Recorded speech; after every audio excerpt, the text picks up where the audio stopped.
اعوذ باللہ من الشیطان الرجیم بسم اللہ الرحمن الرحیم وَكُلَّ إِنسَانٍ أَلْزَمْنَاهُ طَائِرَهُ فِي عُنُقِهِ وَنُخْرِجُ لَهُ يَوْمَ الْقِيَامَةِ كِتَابًا يَلْقَاهُ مَنْشُورًا اقْرَأْ كِتَابَكَ كَفَى بِنَفْسِكَ الْيَوْمَ عَلَيْكَ حَسِيبًا مَنِ اهْتَدَى فَإِنَّمَا يَهْتَدِي لِنَفْسِهِ وَمَنْ ضَلَّ فَإِنَّمَا يَضِلُّ عَلَيْهَا وَلَا تَزِرُ وَازِرَةٌ وِزْرَ أُخْرَى وَمَا كُنَّا مُعَذِّبِينَ حَتَّى نَبْعَثَ رَسُولًا وَإِذَا أَرَدْنَا أَن نُهْلِكَ قَرْيَةً أَمَرْنَا مُتْرَفِيهَا فَفَسَقُوا فِيهَا فَحَقَّ عَلَيْهَا الْقَوْلُ فَدَمَّرْنَاهَا تَدْمِيرًا وَكَمْ أَهْلَكْنَا مِنَ الْقُرُونِ مِنْ بَعْدِ نُوحٍ وَكَفَى بِرَبِّكَ بِذُنُوبِ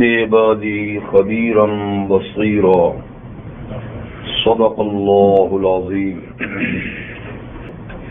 سورۃ الاسراء کی آیت نمبر 13 سے 17 تک آیات آپ کے سامنے تلاوت کی گئی۔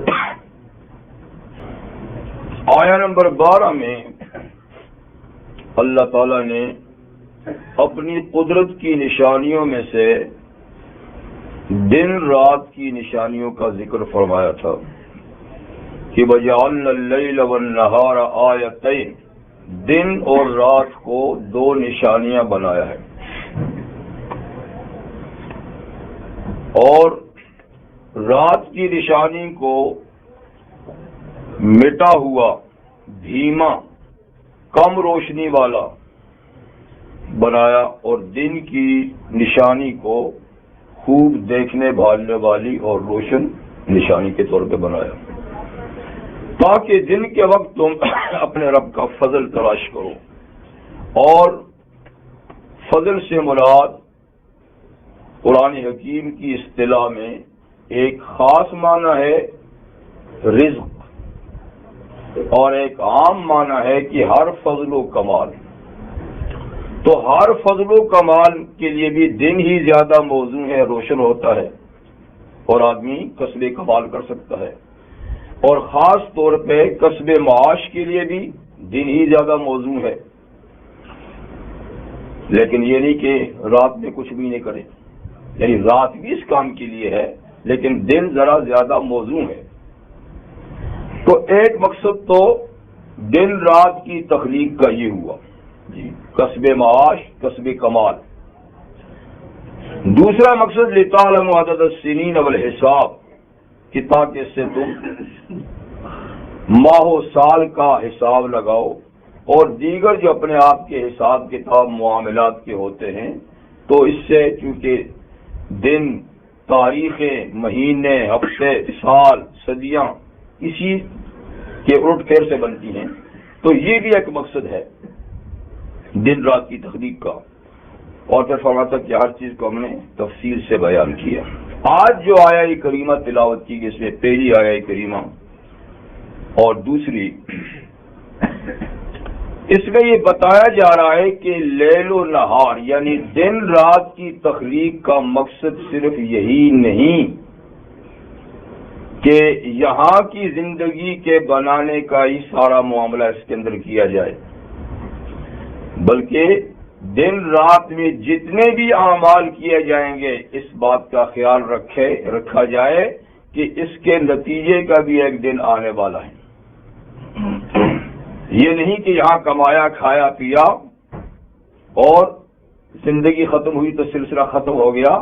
اب سلسلہ ختم ہونے کا نہیں، بلکہ دن رات میں کیے جانے والے جو معاملات ہیں، اعمال ہیں، اشغال ہیں، نیکی بدی ہے، دنیا آخرت کے کام ہیں، جو بھی ہو رہا ہے دن رات میں، یہ سب نوٹ ہو رہا ہے، سب تحریر میں لایا جا رہا ہے، اور اللہ نے سب کچھ لکھنے کے لیے فرشتے مقرر کر رکھے ہیں۔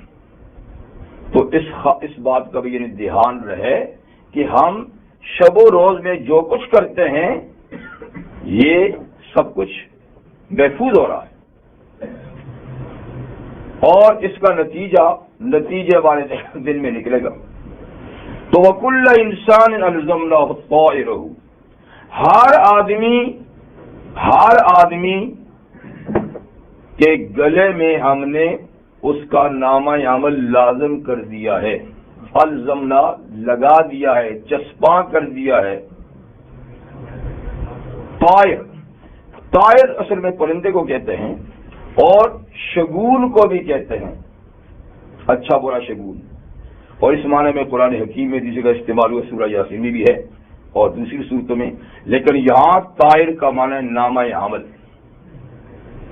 جو فرشتے لکھتے ہیں، رجسٹر جو لکھتے ہیں، ڈائری جو لکھتے ہیں، تو اس سے مراد طائر سے وہ ہے. تو یعنی جب آدمی اس دنیا سے اپنا وقت پورا کر کے اگلے جہاں کی طرف روانہ ہوتا ہے تو جو کچھ اس زندگی میں دن رات میں اس نے اعمال کیے ہوتے ہیں وہ سارا دفتر لپاٹ کے اس کے گلے میں ڈال دیا جاتا ہے. اب وہ دفتر کتنا بڑا ہے آپ کو پتا ہے، جتنی زندگی لمبی، جتنے کام زیادہ، اتنا دفتر بھی بڑا. لیکن یہ چیزیں عالم غیب کی ہیں.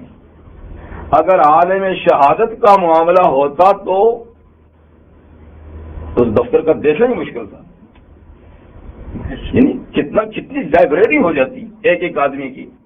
لیکن یہ معاملہ عالم غیب کا ہے، نہ تو لکھنے والے نظر آتے ہیں، نہ ان کی ڈائریاں نظر آتی ہیں، اور نہ اس کے مجموعے کا پتہ ہے کہ یہ کتنا ہوگا. پر اللہ تعالیٰ فرماتے ہیں کہ ہم گلے میں ڈال دیں گے. جب مرے گا دنیا سے جائے گا تو سب کچھ اس کے گلے میں ڈال دیں گے اور پھر گلے میں پڑا رہے گا. کب نکالیں گے؟ وَنُخْرِجُ لَهُ يَوْمَ الْقِيَامَةِ كِتَابًا يَلْقَاهُ مَنشُورًا، پھر بروز قیامت اس کو گلے سے نکالیں گے. اب دیکھیے عجیب بات ہے کہ یہ گلا بھی تو نہیں رہے گا، گلا بھی گل جائے گا قبر میں. لیکن بہرحال یہ ساری باتیں عالم غیب کی ہیں، جیسے قرآن کہتا ہے، جیسے نبی کریم علیہ السلام کا فرمان ہے، برحق ہے. اس لیے ہمیں اس بات کے ٹٹولنے کی ضرورت نہیں، اور نہ ہم اس کو معلوم کر سکتے ہیں کہ جی وہ کہاں ہے، اور جی پھر مر گئے تو کہاں چلا جائے گا. تو اس کا محفوظ رکھنا بھی اللہ کا کام ہے. تو طریقہ یہ ہے کہ موت کے بعد نامہ عمل گلے میں ڈال دیا جائے گا اور قیامت کے دن گلے سے اتار دیا جائے گا. وہ کیا ہوگا؟ کتابًا یلقاہ منشورا، وہ باقاعدہ تحریر ہوگی، اس میں نیک و بد اعمال لکھے ہوئے ہوں گے. اور یلقاہ منشورا، وہ آدمی جس کا نام عمل ہوگا اس کو وہ بالکل کھلا ہوا پائے گا، کھولنے کی بھی ضرورت نہیں پڑے گی، بالکل کھلا ہوا پائے گا اس کے سامنے. اور اسے باقاعدہ کہا جائے گا اقرا کتابک، یہ آپ کی اپنی کتاب ہے، آپ کے اپنے عمل ہیں، تو آپ اس کو پڑھ لو، اس کو پڑھ لو. اب یہ آپ کو پتہ نہیں کون سی زبان میں لکھتے ہیں فرشتے؟ عربی زبان میں لکھتے ہیں. تو عربی زبان والے ہی کتنے ہیں دنیا میں، لیکن یہاں جس کا نامہ عمل ہے اسی کو کہا جائے گا کہ اپنا مکتوب، اپنی کتاب، اپنا نامہ عمل پڑھ. تو وہاں یہ کہ نہیں کہے گا کہ میں پڑھا ہوا نہیں ہوں، کوئی ٹرانسلیٹر ہو، کوئی پڑھنے والا ہو، نہیں، بلکہ وہاں خود بخود پڑھنا آئے گا، خود بخود پڑھنا آئے گا. جب بھی پڑھ تو باقاعدہ پڑھے گا. ہر آدمی، ہر زبان کا آدمی، ہر ملک کا آدمی اپنے نامہ عمل کو بالکل ٹھیک طریقے سے پڑھے گا اور خوب سمجھے گا اور خوب یاد ہوگا کہ واقعی یہ سارے کام میں نے کیے ہیں، انکار بھی نہیں کر سکے گا. اور حق تعالیٰ شان فرمائیں گے کفا بنفسک الیوم علیک حسیبا، تجھ پر یہ تیرا نامہ عمل یہ کافی ہے حساب کے لیے، مزید کسی چیز کے ثبوت کی ضرورت نہیں. تاہم اور بھی ثبوت پیش کیے جائیں گے، لیکن یہ اتنا بڑا ثبوت ہے کہ اور کسی ثبوت کی ضرورت نہیں، کیونکہ پھر آگے جرا ہوگی نا.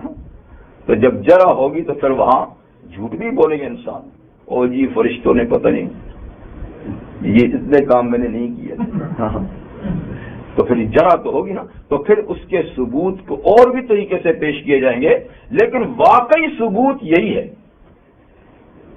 یعنی اس کو مسترد کرنا یہ تو سزا سے بھاگنے والی بات ہے، اب بھاگ کون سکتا ہے، لیکن بہرحال وہ ہاتھ پاؤں تو ماریں گے نا، جھوٹ بولیں گے، لیکن اصل ثبوت کیا ہے، یہی تحریر ہے۔ تو اس کو پڑھ، جب وہ پڑھے گا تو سورہ کاف جس کے بعد صورت ہے اس میں ہے کہ پڑھے گا تو کہ مال حاضل کتاب، یہ کیسی کتاب ہے، لا یغادر صغیرۃ ولا کبیرۃ الا احصاها، اس نے تو نہ کوئی چھوٹی بات چھوڑی ہے نہ بڑی بات چھوڑی ہے، سب کچھ لپیٹ لپاٹ کے زندگی کا، جی ہر بات سے چھوٹ، جن چیزوں کو ہم کوئی بات ہی نہیں سمجھتے تھے، گپ شپ سمجھتے تھے، اس میں تو سب کچھ ہے۔ اور یہ پڑھنا ایسا ہی ہوگا جیسے نبی کریم صلی اللہ علیہ وسلم کے ارشاد گرامی ہے کہ جب دجال کا خروج ہوگا، پتہ ہے نا فتنہ دجال کا، جی ایسے تو دجال کے خروج ہوئے بھی ہیں اور آج بھی دنیا میں دجل و فریب کا دورہ ہے، لیکن ایک دجال اکبر آنا ہے آخری زمانے میں، اس کو دجال اکبر، یہ ابھی چھوٹے چھوٹے دجال ہیں، تو وہ ایک عظیم الشان فتنہ ہوگا۔ نبی کریم علیہ السلام نے ارشاد فرمایا کہ ہر نبی نے دجال کے فتنے سے اپنی امت کو ڈرایا ہے، لیکن اس نے نکلنا اس امت کے اندر ہے اور نکلنا بھی آخری زمانے میں ہے۔ تو پیغمبر کریم علیہ السلام نے بڑی تفصیل سے احادیث میں جیسے اور فتنوں کا ذکر کیا تو دجال کے فتنے کا بھی ذکر کیا کہ کہاں سے نکلے گا، کیا کرے گا، کیا نہیں ہوگا، کتنا دنیا میں رہے گا اور کیا دجل و فریب وہ کرے گا۔ تو خیر اس میں ایک یہ بات فرمائی کہ اس کی پیشانی پہ لکھا ہوگا کافر، دجال کی پیشانی پہ لکھا ہوگا، لیکن کاف الف کا اور فے را ساکن نہیں، کاف الگ اس کے ساتھ الگ الف، جی اور پھر فا الگ، جی اور را الگ، تو الگ الگ لفظوں میں لکھا ہوگا۔ کہنے کی بات یہ کر رہا ہوں کہ حضور نے فرمایا صرف مومن اس کو پڑھے گا، کافر کو نظر نہیں آئے گا۔ اس تحریر کو صرف مومن پڑھیں گے، جو مومن نہیں ہوگا نا اس کو کافر لکھا ہوا نظر نہیں آئے گا، اسی لیے اس کے پیچھے ہو جائیں گے۔ جی تو ایسا ہوتا ہے جب اللہ تعالیٰ چاہتے ہیں نا، جس سے پڑھوانا چاہتے ہیں وہ پڑھ لیتا ہے، اور جس سے نہیں پڑھوانا چاہتے ہیں تو لکھا ہو تو نہیں پڑھ سکتا۔ تو یہ نامہ عمل کا معاملہ بھی ایسا ہے، ہر لکھا پڑھا یا بے لکھا پڑھا جو ہے دنیا سے جو جائے گا اپنا نامہ عمل وہ پڑھے گا اور اس پہ تبصرہ کیا ہوگا، کیا ہوا، اس میں تو ہر چھوٹی بڑی بات لکھی ہوئی ہے۔ نبی کریم علیہ الصلوۃ والسلام نے ارشاد فرمایا جب وہ نامہ عمل پڑھے گا تو اللہ تعالیٰ ارشاد فرمائیں گے کہ میرے بندے یہ تیرے اپنے کیے ہوئے عمل ہے جو ہم نے گن گن کے اس میں لکھے، کیے تو نے، کرتوت تیرے ہیں، ہم نے صرف انما ہی اعمالکم احصیھا، ہم نے ان کو صرف ریکارڈ میں لایا ہے، کام تیرے ہیں۔ اب اگر اس کے اندر کوئی سعادت اور نیک بختی کی باتیں تجھے نظر آتی ہیں تو اللہ کا شکر کر کے اس کی توفیق سے تو نے یہ اچھے کام کیے، اور اگر اس کے اندر کوئی شقاوت اور بدبختی کی اور عذاب کی باتیں تجھے نظر آتی ہیں تو فلا تلومن الا نفسک، پھر کسی اور کو ملامت نہ کر، اپنے آپ کو ملامت کر، کیونکہ تیرا اپنا کیا ہوا ہے۔ تو برائیاں ہیں تو تیری کی ہوئی ہیں، خود کو ملامت کر، نیکیاں ہیں تو اللہ کا شکر ادا کر۔ تو یہ بتایا کہ دن رات جو ہماری قدرت کی نشانیاں ہیں اور اس میں تم جو اتنے کام کرتے ہو تو اس دھیان سے کرو کہ ایک آگے دن آنے والا ہے، اور اس دن رات کے اندر جتنے تم نے کام کیے ہیں دنوں راتوں میں تو اس کا حساب کتاب آگے ہوگا اور اس کے جزا و سزا کا ترتب بھی آگے ہوگا. یہ بات سامنے رکھ کر لیل و نہار میں کام کرو. اب اللہ تعالیٰ اگلی آیت میں ایک اور بات ارشاد فرماتے ہیں کہ من اہتدی فانما یہتدی لنفسہ. جو شخص جس شخص نے ہدایت کو اپنایا، جس شخص نے ہدایت کو اپنایا، ہدایت قبول کی، راہ ہدایت پہ چلا، تو وہ اپنی ذات کے لیے راہ ہدایت پہ چلا. اس کا فائدہ اس کو خود پہنچے گا. وہ منزل مقصود پہ جب سیدھے رستے میں آدمی چلتا ہے نا تو اپنا فائدہ نا، ٹھیک منزل پہ پہنچتا ہے. اور جو رستے بدل بدل کے چلتا ہے تو اپنا نقصان ہے نا، منزل پہ نہیں پہنچ سکتا. تو من اہتدی، اور یہ اوپر کہہ دینا ان ھذا القرآن یہدی للتی، کہ سیدھے رستے کی رہنمائی صرف یہ قرآن کرتا ہے. اب جس نے قرآن حکیم کا بتایا ہوا سیدھا رستہ اپنا لیا، جس کا نام ہے ہدایت، تو جس نے ہدایت کو اپنا لیا تو فإنما یہتدی لنفسہ، اس نے اپنا فائدہ کیا، اپنی جان کے لیے اس رستے کو اپنایا.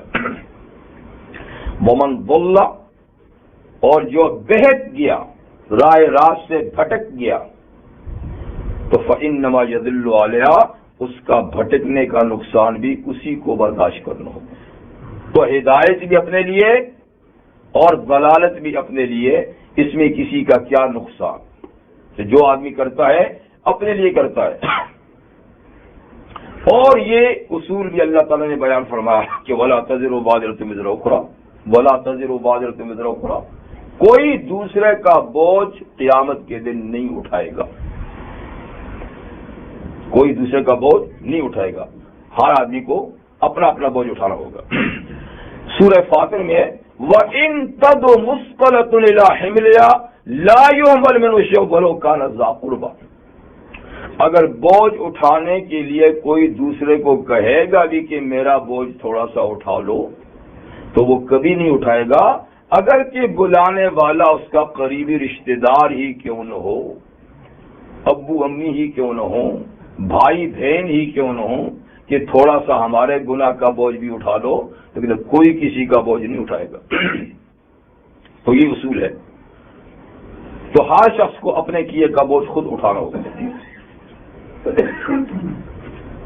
اس میں ایک سوال پیدا ہوتا ہے کہ یہ جو حدیث شریف میں آتا ہے کہ جس شخص نے نیکی کو رواج دیا، نیک کام رکا ہوا تھا اس نے اس کو جاری کیا، سنت مٹی تھی اس نے اس کو زندہ کر دیا، یا اور کوئی نیک کام رکا ہوا تھا اس نے اس کو چلا دیا، تو اس پہ جتنے لوگ چلتے رہیں گے چلانے والے کے نام عمل میں اتنے ثواب، ان کا وہ ثواب اس کے اندر بھی پڑے گا، ان کے ثواب سے کٹوتی نہیں، اس سے کر کے نہیں. اللہ اپنے فضل سے جتنے عمل اس چلنے والے کو دیں گے اتنے ہی رستہ بتانا. جیسے کہ فرما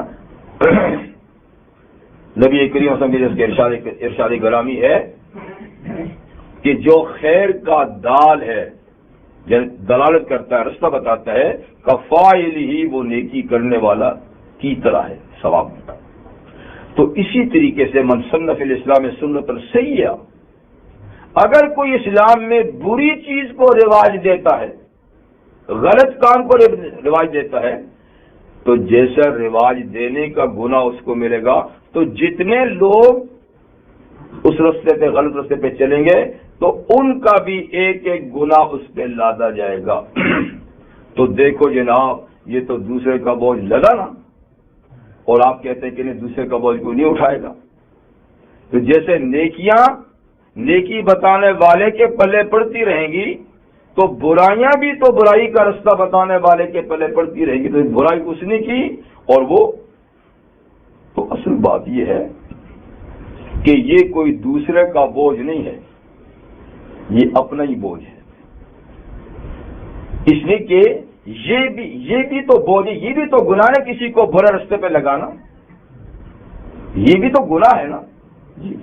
تو وہ جو برے پہ جا رہے ہیں تو اس نے جو رستے پہ لگایا تو یہ اسی اپنے گناہ کو لے رہا ہے، یہ نہیں کہ یہ تو جب ہوتا نا کہ اس کو معاف کر دیا جاتا تو اس پہ لگ، اس سے اتار کے اس پہ لگاتا نا، پھر ہوتا نا دوسرے کا بوجھ اٹھانا، وہ تو اپنا پورا بوجھ اٹھائے گا، اتنا ہی جو یہ اٹھائے گا۔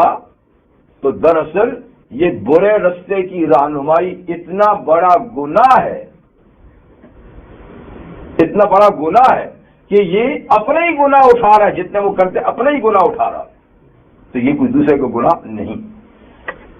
جیسے نبی کریم صلی اللہ علیہ وسلم نے ارشاد فرمایا کہ قتل ناحق کی برائی کا موجد کون ہے؟ آدم علیہ السلام کا بیٹا قابیل، اس سے پہلے قتل ناحق نہیں تھا، سب سے پہلا قتل ناحق قابیل نے کیا۔ تو حضور نے فرمایا دنیا میں جتنے بھی یعنی قتل ناحق ہوتے ہیں تو ایک ایک کا اس کے خاتمے پڑتا ہے، ایک یہاں قاتل ایک، تو یہ جو دنیا بھر میں جتنے بھی قتل ہوں گے انسانوں کے ناحق، وہ سارے جو قابیل کے کھاتے میں پڑیں گے تو اپنا اس کا یہ فعل ہے، یہ نہیں کہ ان قاتلوں کو معاف کر کے تو ان کا بوجھ اللہ دیں گے، بلکہ خود دیکھیں نیکی کی رہنمائی اور بدی کی رہنمائی بذات خود اتنے بڑے جرائم ہیں اور اتنا بڑا ثواب ہے کہ اس کا سلسلہ رکتا نہیں، اس نیکی کا سلسلہ رکتا نہیں ہے۔ یہ جیسا کہ نا وہ صدقہ جاریہ ہے، تو جس طرح صدقہ جاریہ ہے ایسا گناہ بھی جاریہ ہے، تو گناہ کوئی جاری کر لے تو بات بظاہر تو بڑی آسان ہے، لیکن بہت برا پھنسے گا، اس لیے کہ اس رستے پہ جتنے جائیں گے تو رستہ جس نے کھولا ہے نا تو یہ جاری گناہ اس پہ بھی پڑتا رہے گا، تو اپنا گناہ ہے، یہ دوسرے کا گناہ نہیں۔ اس کے بعد اللہ تعالیٰ ایک اور اصول بیان فرماتے ہیں، وَمَا كُنَّا مُعَذِّبِينَ حَتَّىٰ نَبْعَثَ رَسُولًا، اور ہم کسی کو عذاب نہیں دینے والے تا وقت کہ ہم رسول نہ بھیج دیں، اتمام حجت ہو جانے کے بعد سزا دیتے ہیں، کیونکہ اتمام حجت نہ ہو تو سزا دینا عدل کے منافی ہے، انصاف کے منافی ہے۔ تو عدل یہ ہے کہ پہلے بتایا جائے، پھر بتانے کے بعد کوئی نہیں مانتا تو سزا ہو، کسی کو بتایا ہی نہیں ہے تو اس کو سزا دینا خلاف عدل ہے۔ اس لیے فرماتے ہیں کہ ہم جب تک رسول نہ بھیج دیں اور اپنا پیغام پہنچا نہ دیں تو اس وقت تک کسی کو سزا نہیں دے سکتے۔ تو رسول سے مراد ایک تو اصطلاحی رسول ہے، یعنی جو اللہ کی طرف سے پیغام رسانی پہ مقرر کیے جاتے ہیں نبی اور رسول، لیکن رسول کا ایک لغوی معنی ہے پیغام پہنچانے والا۔ تو اس میں نبی ہر دور کے نبی اور ہمارے نبی کریم صلی اللہ علیہ وسلم ان کی طرف سے ان کی امت کے اہل علم اہل صلاح جو ان کا پیغام دنیا میں پہنچا رہے ہیں، تو یہ بھی پیغام رسالت کا پہنچنا اور یہ بھی حجت ہے، یعنی خود نبی کا بذات خود پیغام پہنچانا کوئی ضروری نہیں، نبی تو اس وقت ان لوگوں کو پیغام پہنچائیں گے جو اس وقت ان کے پاس موجود ہیں، جو لوگ غیر موجود ہیں تو ان کو ظاہر بات ہے کسی کے ذریعے سے پہنچائیں گے۔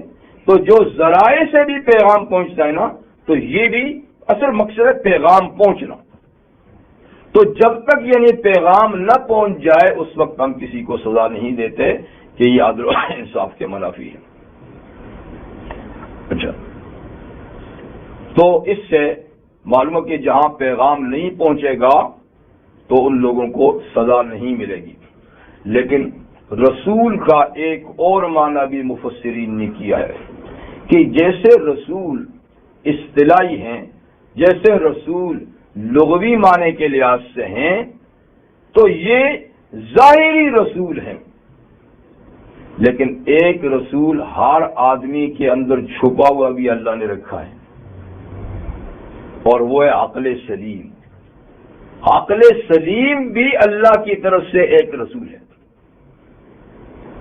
کہ جہاں اللہ کا نبی نہیں پہنچ سکا، نبی کے نمائندے نہیں پہنچ سکے، تو اللہ نے جن لوگوں کو عقل سلیم دی ہے ان سے بھی سوال ہوگا، لیکن ان سے سوال عقیدے کا ہوگا، عمل کا نہیں، اس لیے کہ اعمال عقل سے نہیں سمجھے جاتے، نقل سے سمجھے جاتے ہیں، اس کے لیے تعلیم نبی ضروری ہے۔ تو حلال حرام کا ان سے نہیں پوچھیں گے، فرائض واجبات کا ان سے نہیں پوچھیں گے، اس لیے کہ وہ تو شریعت ہے اور شریعت تو ان تک پہنچی نہیں ہے، لیکن اللہ اپنی توحید کا ان سے بھی پوچھیں گے جن کو عقل سلیم دی ہے۔ امام ابو حنیفہ رحمہ اللہ فرماتے ہیں کہ کوئی شخص اگر کسی پہاڑ کی چوٹی پہ بستا ہے، کسی غار میں رہتا ہے، دنیا کی آبادی سے دور دراز رہتا ہے، وہ پاگل نہیں ہے، عقل رکھتا ہے، تو اللہ اس سے اپنی توحید کا سوال کر سکتے ہیں، اور اگر وہ توحید پہ اترتا نہیں ہے، شرک کرتا ہے، تو وہ ماخوذ ہوگا، اس لیے کہ شرک عقلاً ممنوع ہے، شرک عقلاً ممنوع۔ تھوڑا سا سوچے آدمی تو کائنات میں بکھری ہوئی اللہ کی بے شمار نشانیاں اللہ کی توحید پر دلیل ہیں،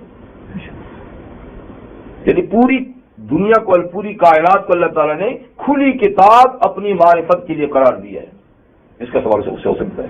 ہاں شریعت چونکہ نہیں پہنچی، تو اسی طریقے سے اصول کے تحت کافر لوگوں کے جو معصوم بچے بلوغ سے پہلے مر جاتے ہیں، تو اس اصول کے تحت وہ بھی معذب نہیں ہوں گے، اگرچہ بعض اہل علم کا اس میں کچھ اختلاف بھی ہے، لیکن صحیح بات یہ ہے کہ وہ بھی معذب نہیں ہوں گے جو بلوغ سے پہلے، کیونکہ بلوغ سے بعد آدمی مکلف قرار دیا جاتا ہے، یعنی اللہ تعالیٰ کے احکامات بالغ ہونے پر اس کی طرف آتے ہیں، بلوغ سے پہلے نہیں آتے۔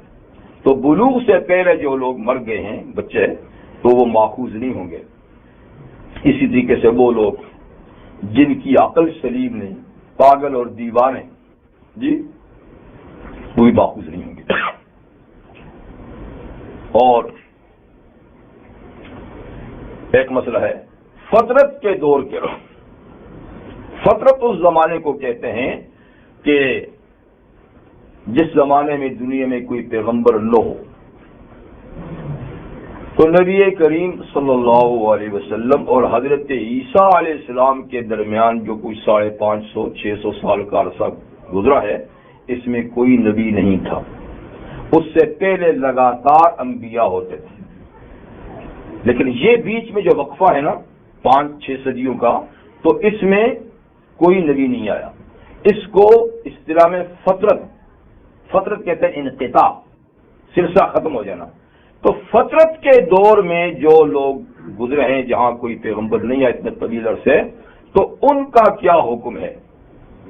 تو ان کے بارے میں بھی اہل علم یہی کہتے ہیں کہ فطرت کے دور کے لوگ اگر اللہ کے ساتھ کسی کو شریک نہیں کرتے تھے تو وہ ماخوذ نہیں ہوں گے، وہ بخشے جائیں گے، صرف اس وجہ سے کہ وہ نماز نہیں پڑھتے تھے، وہ روزہ نہیں رکھتے تھے، تو شریعت تو تھی کوئی نہیں، وہ کرتے تو کیا کرتے، تو ان سے شریعت کا سوال نہیں ہوگا، صرف اللہ کی توحید کا سوال ہوگا، ایمان کا سوال ہوگا، اگر وہ اس میں ٹھیک ہیں تو ان کی معافی ہو جائے گی۔ اس پر حضرت عمر ابن خطاب رضی اللہ عنہ کے چچا زاد بھائی اور ان کے بہنوئی حضرت سعید ابن زید نے نبی کریم صلی اللہ علیہ وسلم سے ایک دفعہ پوچھا تھا کہ حضور میرے والد زید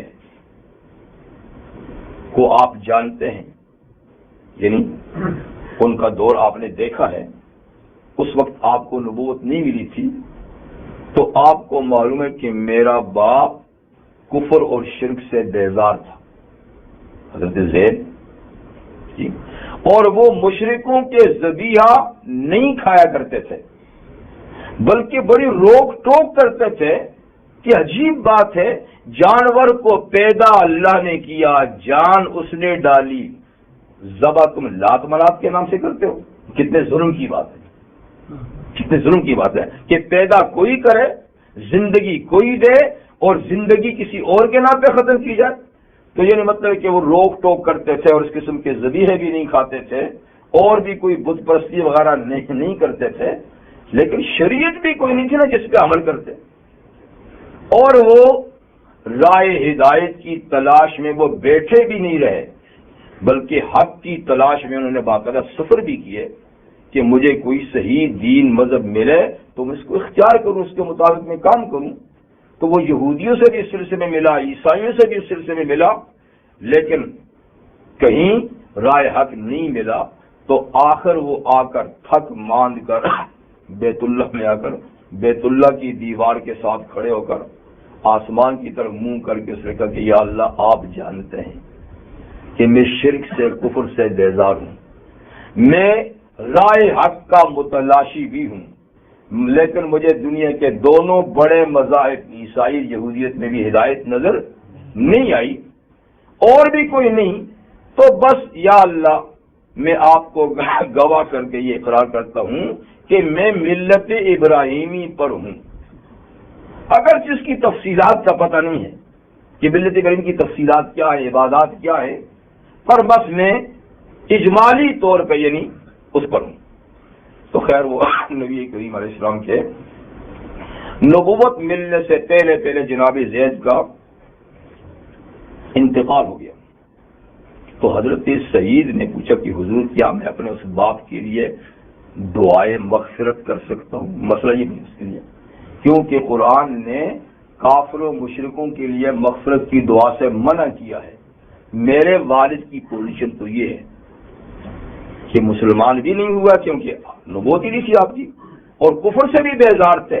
تو ایسی صورت میں تو مطلب ہے کہ یہ دور فطرت کے موحد لوگ تھے، جیسے کہ برقہ صاحب بھی ایسے تھے، برقہ بن نوفل، اس طرح کے کئی لوگ تھے. تو نبی کریم صلی اللہ علیہ وسلم کہ ہاں تم اپنے باپ کے لیے دعائیں مغفرت کر سکتے ہو، میں اس کو جانتا ہوں، اور تیرا باپ تو قیامت کے دن ایک امت کی حیثیت سے اٹھایا جائے گا. یعنی یہ گھپ اندھیرے میں ایک آدمی چراغ حق کا اتنا متلاشی ہو تو یہ بہت بڑا کارنامہ ہے، معمولی بات نہیں. جہاں ہر طرف مسلمان ہو، ہدایت کی روشنی ہو، تو کوئی ہدایت میں آ جائے، جی یہ تو کمال کی بات، اتنی کمال کی بات تو نہیں ہے نا کہ روشنی میں آ گیا. اندھیرے میں کوئی سر ٹکرا کے آئے تو اس کی قیمت ویلیو زیادہ ہے، آپ اس کے لیے کرو، وہ تو ایک امت کی حیثیت سے اٹھائے گا. تو خیر عرض یہ کر رہا تھا کہ اللہ تعالیٰ نے یہ اصول بیان کیا کہ ہم تا وقتے کے حجت پوری نہ کر لیں انبیاء بھیج کر، پیغام رسانی کر کے، اس وقت تک ہم کسی کو سزا نہیں دیتے.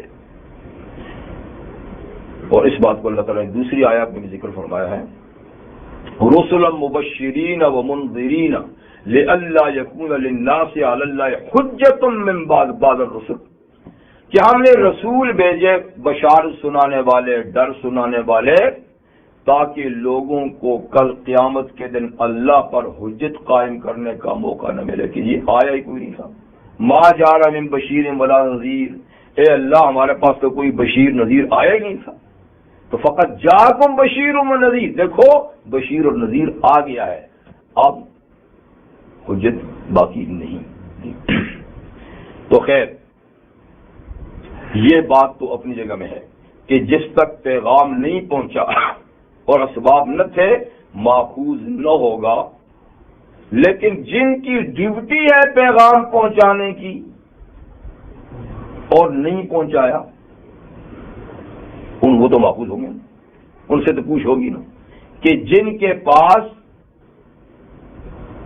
نبی کریم صلی اللہ علیہ وسلم ایک ڈیوٹی دے کر گئے کہ فَلْيُبَلِّغُ الشَّاهِدُ الْغَائِبُ، میں نے تم تک بات پہنچا دی، اور جو تم حاضر ہو جنہوں نے پیغام سنا وہ غیر حاضروں تک قیامت تک اس پیغام کو پہنچا دیں.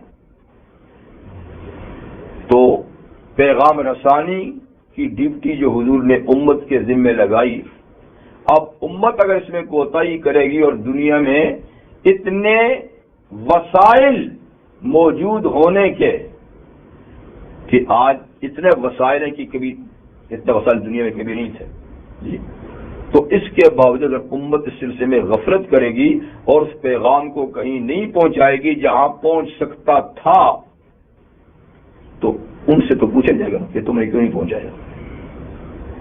تو اس بات کا بھی خیال رکھا جائے جی.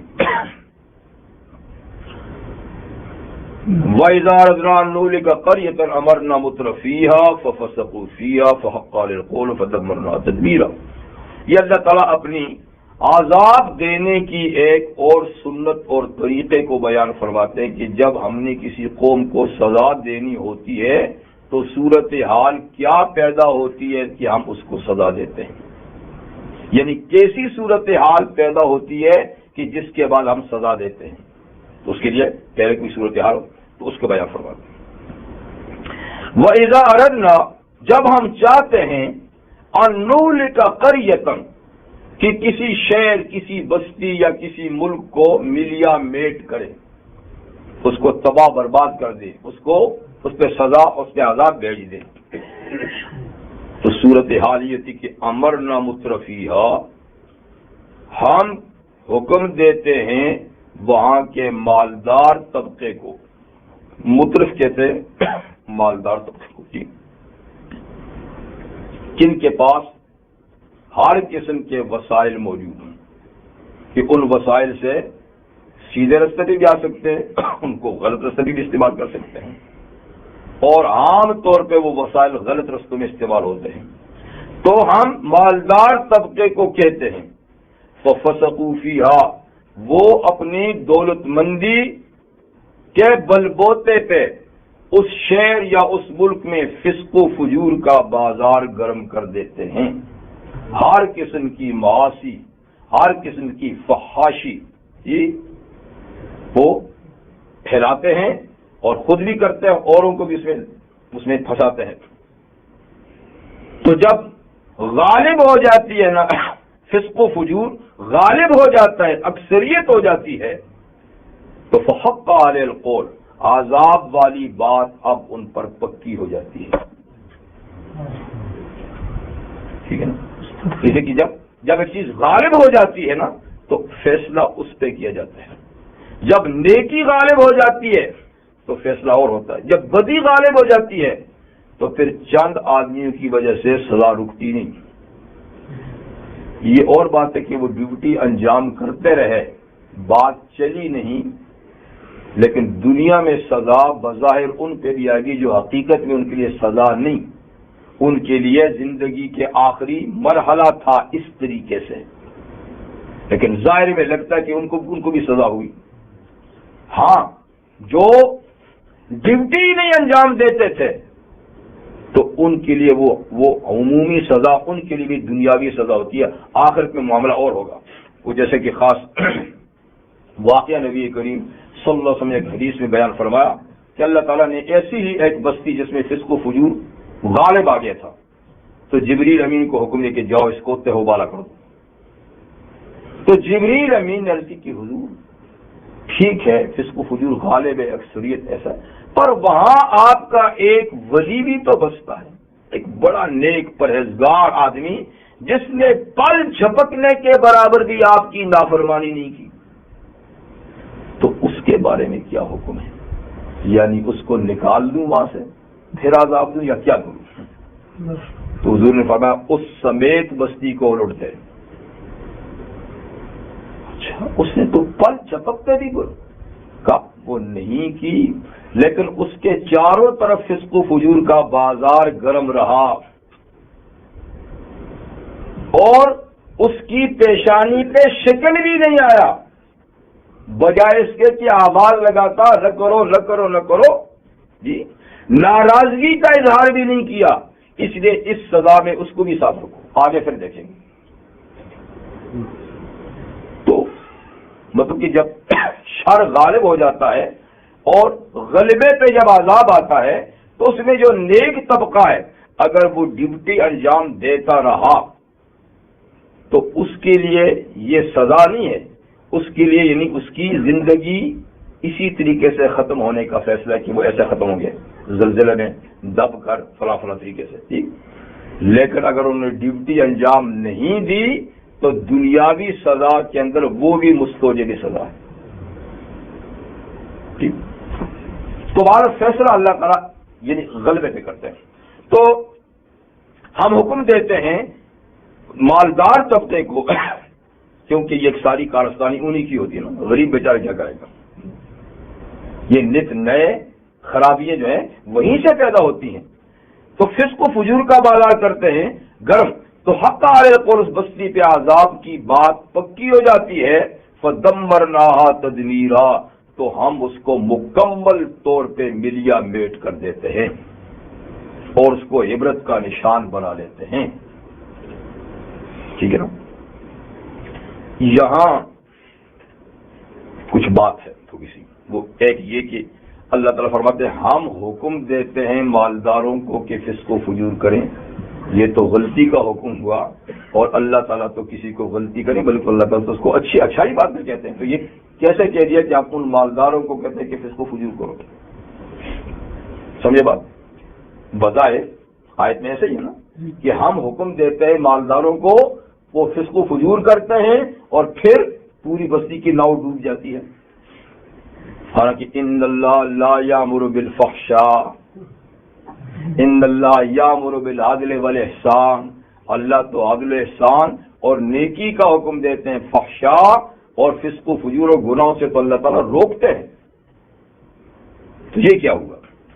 تو اس سوال کا جواب یہ ہے کہ اللہ کے امر دو طرح کے ہیں. ایک ہے امر تشریعی اور ایک ہے امر تکوینی. سمجھے بات؟ ایک وہ اوامر ہیں، وہ احکامات ہیں جو شریعت کے طور پہ آتے ہیں، ایک نظام کے طور پہ آتے ہیں جو نبی کے واسطے سے آتے ہیں، اس کو شریعت کہتے ہیں. یہ کرو، یہ نہ کرو، یہ حرام ہے، یہ حلال ہے، یہ جائز ہے، نہیں جائز. ٹھیک ہے نا. ایک ہے امر تکوینی. امر تکوینی یہ ہے کہ اللہ تعالیٰ نے ہر انسان کو جب پیدا کیا تو نیکی بدی کو پہچاننے کی صلاحیت اس میں رکھی ہے. ٹھیک ہے؟ جیسے فرماتے ہیں کہ فَأَلْهَمَهَا فُجُورَهَا وَتَقْوَاهَا، انسان کو پیدا کیا تو فَأَلْهَمَهَا فُجُورَهَا وَتَقْوَاهَا، تو الہام کر دیا یعنی اس کی فطرت میں رکھ دیا فسق و فجور والا رستہ بھی اور تقوی والا بھی. نیکیاں یہ ہیں، بدیاں یہ ہیں. اور دوسری صورت میں وَهَدَيْنَاهُ النَّجْدَيْنِ، ہم نے انسان کو دونوں رستے بتا دیے، جنت کا بھی دوزخ کا بھی، نیکی کا بھی بدی کے بھی. ٹھیک ہے نا. اب جب دونوں رستے بتا دیے تو ایک رستے کے لیے تو تشریعی قانون آتا کر اس کی تفصیل کے لیے کہ دیکھو اس پہ جاؤ گے یہ کام کرو گے تو اس رستے پہ نکل جاؤ گے، یہ کام کرو گے تو اس رستے پہ نکل جاؤ گے. اور پہلے فطرت میں دونوں رکھے ہیں نیکی بدی کے. اب اللہ تعالیٰ کسی کو مجبور نہیں کرتے کہ لازمی طور پہ تجھے ادھر ہی آنا ہوگا. بتا دیا، فطرت میں رکھ دیا، عقل سلیم بھی دے دی، لیکن جبر نہیں. من شاء فلیؤمن ومن شاء فلیکفر، جو چاہے ایمان کا رستہ اختیار کرے، جو چاہے کفر کا رستہ اختیار کرے. تو مطلب یہ ہے کہ اللہ تعالیٰ چلنے والے کی توفیق چھینتے نہیں. اگر وہ اپنے اختیار سے مرضی سے ادھر جاتا ہے تو اس کو ہاتھ سے پکڑ کے نہیں لاتے، بلکہ بتاتے ہیں کہ یہ خطرناک راستے پہ جا رہا ہے، اس کا انجام ٹھیک نہیں ہوگا. تو کیا ہوتا ہے کہ پھر بھی کوئی جاتا ہے تو نولی ما تولا، ہم بھی جانے دیتے ہیں جو ادھر جاتا ہے، ہم پکڑتے ہیں، مجبور نہیں کرتے. تو اس کو کہتے ہیں تکوینی حکم. اس کا نام کیا ہے کہ رستہ بتا دیا نیک بد کا، اور بدی کا انجام بھی بتا دیا، نیکی کا ثواب بھی بتا دیا. اور اب کوئی ادھر جاتا ہے تو جا. اس کو کیا کہتے ہیں؟ اس کو حکم نہیں کہتے. دیکھیں ہم کسی کو کہتے ہیں بھائی یہ غلط رستہ ہے، اس پہ جاؤ گے ڈاکو آئیں گے، اس پہ شیر چیتے ہیں، جنگل ہے، فلاں فلاں ہے، ادھر سے جائے گا تھوڑا سا لمبا پڑے گا لیکن یہ پرامن رستہ ہے. ان کہتے ہیں نہیں میں تو چھوٹا رستے پہ جاؤں گا. تو پھر ہم کیا کہتے ہیں؟ اچھا نہیں مانتا پھر جا. تو یہ حکم نہیں ہے. وہ یہ کہ اچھا اچھا مجھے اجازت مل گئی ماشاء اللہ، کہتے ہیں جا. وہ نہیں، یہ جا یہ ناراضگی کا. اچھا تجھے اپنے انجام کی خیر نہیں ہے، اپنی خیر تجھے نہیں ہے اجازت. تو یہ ایسا امر ہے، تکوینی ہے، یہ تشریح نہیں. ایک معنی تو اس کا یہ ہے، اور دوسرا معنی اس کا ایک دوسری قرات ہے کہ یہ امرنا کے بجائے امرنا ہے، میم کی تشدید کے ساتھ. امرنا کا معنی ہے ہم اقتدار دے دیتے ہیں، عمارت دے دیتے ہیں دولت مندوں کو. تو جب دولت مند طبقے کے پاس اقتدار آ جاتا ہے تو پھر وہ پوری قوم کو اسی رستے پہ لگاتا ہے جس کا اپنا رستہ ہوتا ہے نا، عیاشی فحاشی. تو اس لیے جب قوم بھی بگڑ جاتی ہے تو اس کا امیر بھی بگڑ جاتا ہے اور پھر اس کو غلط رستے پہ لے چلتا ہے. تو یہ امرنا نہیں ہے، ٹھیک ہے نا. اور ایک معنی اس کا یہ بھی ہے کہ امر کا معنی جیسے حکم ہوتا ہے تو امر کا معنی کثرت بھی ہے، زیادہ. تو جب ہم کسی بستی کو ہلاک کرنا چاہتے ہیں تو اس کی یہ صورتحال یہ ہے کہ امرنا مترفیہ، دولت مند طبقہ تعداد میں زیادہ ہو جاتا ہے، مال زیادہ ہو جاتا ہے، غریب کم رہ جاتے ہیں، دولت والے زیادہ ہو جاتے ہیں. اور جب دولت مند زیادہ ہو جائیں تو پھر ان کے عللے تللے، ہاں جی، پھر غریب کیا کریں گے؟ پھر تو راج ہی ان کا ہے، جیسے آج کل راج ہی ان کا ہے. ہاں یہ خطرے کی بات ہے، ہنسنے کی بات نہیں ہے. جوں دنیا میں دولت بڑھے گی، ہاں جی، تو یعنی حب الدنیا راس کل خطیہ، دنیا کی محبت ہر برائی کی جڑ ہے، اصل ہے. تو ہم تو خوش ہوتے ہیں ماشاءاللہ اضافہ ہو گیا اور خوشحال ہو گیا خوشحال، لیکن یہ خوشحالی برے انجام کے لیے لے جاتی ہے انسان کو. تو یعنی کثیر تعداد ہو جاتے ہیں مترف لوگ دولت مند. تو پھر وہ کیا کرتے ہیں؟ پھر ففسقوا فیہا، پھر اس شہر بستی اور اس ملک میں فسق و فجور کا بازار گرم کر دیتے ہیں.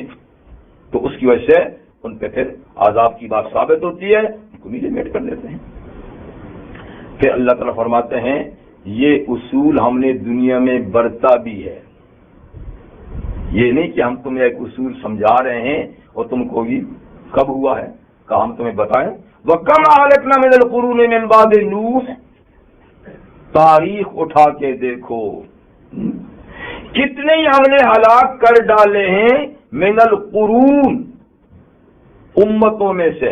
کتنی امتیں ہم نے ہلاک کر دی ہیں امتوں میں سے. قرن امت کو بھی کہتے ہیں، قرن زمانے کو بھی کہتے ہیں، قرن صدی کو بھی کہتے ہیں. اس کے کئی معنی، یعنی کئی اس کے معنی قوم کر لے کہ کتنی قومیں ہم نے نوح علیہ السلام کے بعد ہلاک کی. تو پہلی تو خود حضرت نوح علیہ السلام کی، اس کے بعد کتنی؟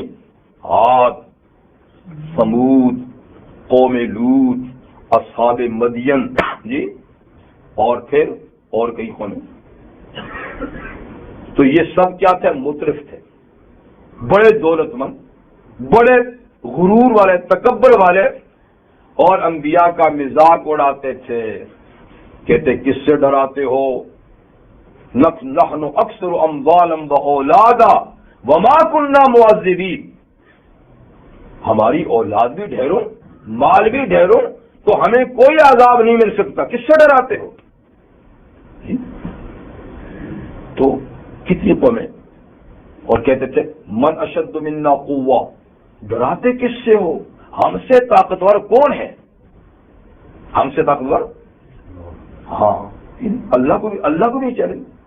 تو نبی کہتے تھے وہ زیادہ طاقتور ہے جس نے تمہیں تھوڑی سی یہ طاقت دی ہے. اس کو بھول گئے ہو؟ یہ خدا ہی ہے کہ کسی نے دی ہے؟ تو بھارت ایسی یعنی مغرور سرکش قومیں تاریخ میں اٹھا کر دیکھو نام و نشان ہی مٹا دیا، اور ان کے عالی شان عمارات کے کھنڈرات اب تک موجود ہیں، صدیاں بھی بیت گئی ہیں۔ وَكَمَا أَهْلَكْنَا مِنَ الْقُرُونِ مِن بَعْدِ نُوح، کتنے ہی ہم نے قومیں ہلاک کر دی نوح علیہ السلام کے بعد۔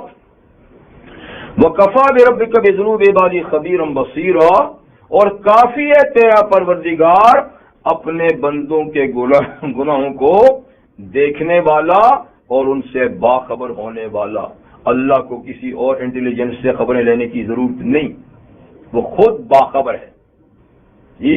اور یہ نہیں کہ کوئی معاملہ اس کی نگاہوں سے پوشیدہ ہے، سب کچھ اللہ کی نظروں کے سامنے ہو رہا ہے، اور سب سے اللہ تعالیٰ باخبر ہیں، تو اللہ تعالیٰ خود یعنی اس پہ شاہد کافی ہیں کہ کون کتنی سزا کا مستحق ہے جی۔ تو ایسا ہو بھی چکا ہی ہے۔ سبحانک اللہم وبحمدک اشہد ان لا الہ الا انت استغفرک واتوب الیک۔ الحمد للہ رب العالمین والعاقبۃ للمتقین والصلاة والسلام على اشرف الانبیاء وسید المرسلین وآلہ وصحبہ اجمعین، صلاة تنجینا بها من جمیع الاہوال والآفات وتقضی لنا بها جمیع الحاجات وتطهرنا بها من جميع السيئات وترفعنا بها عندك أعلى الدرجات وتبلغنا بها أقصى الغايات من جميع الخيرات في الحياة وبعد الممات إنك على كل شيء قدير. اللهم أرنا الحق حقا وارزقنا اتباعه وأرنا الباطل باطلا وارزقنا اجتنابه. اللهم احسن عاقبتنا في الأمور كلها واجرنا من خزي الدنيا وعذاب الآخرة. ربنا سهل علينا أمور الدنيا والآخرة، توفنا مسلمين والحقنا بالصالحين. اللهم إنا نسألك فعل الخيرات، ترك المنكرات، وحب المساكين، وأن تغفر لنا وترحمنا، فإذا أردت بقوم فتنة فتوفنا إليك غير مفتون. اللهم إنا نسألك حبك وحب من يحبك وحب عمل يقربنا إلى حبك وحب حبيبك محمد صلى الله عليه وسلم. ربنا تقبل منا انك انت السميع العليم وتب علينا انك انت التواب الرحيم. صلى الله تعالى على خير خلقه سيدنا ومولانا محمد وآله وصحبه.